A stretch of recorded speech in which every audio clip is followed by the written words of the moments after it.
করবেন গলন্দ উপজেলা ইমাম কমিটির সম্মানিত সভাপতি এবং গলন্দ পৌর জামাত ইসলামের সম্মানিত সভাপতি হযরত মাওলানা জালালউদ্দিন প্রামাণিক সাহেব। বিসমিল্লাহির রহমানির রহিম।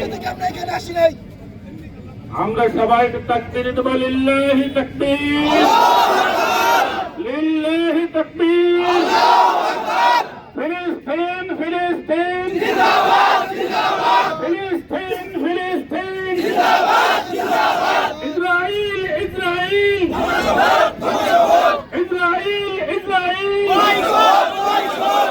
সম্মানিত উপস্থিতি, সম্মানিত ভাইরা, সম্মানিত সাংবাদিক বৃন্দ,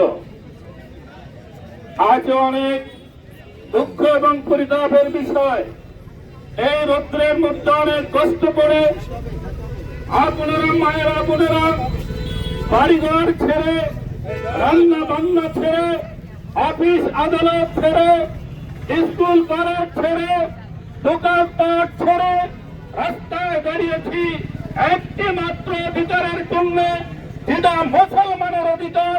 সেই মুসলমানরা বসবাস করে ফিলিস্তিন এবং বাংলাদেশ সারা বিশ্বে।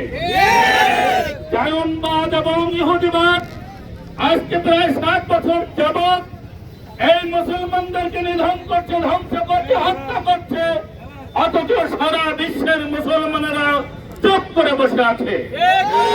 ওরা চিন্তা করেছে মুসলমানদেরকে হত্যা করে আমরা চুপ করে বসে থাকলে আমরা ওদেরকে হত্যা করেই যাব আর মুসলমানেরা চুপ করে থাকবে।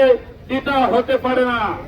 তার কারণ মুসলমান হচ্ছে বাঘের জাতি, মুসলমান হচ্ছে সিংহের জাতি, মুসলমান হচ্ছে হযরত আলী রাদিয়াল্লাহু তাআলা আনহুর বংশধর, মুসলমান হচ্ছে হযরত ওমর রাদিয়াল্লাহু তাআলা আনহুর বংশধর।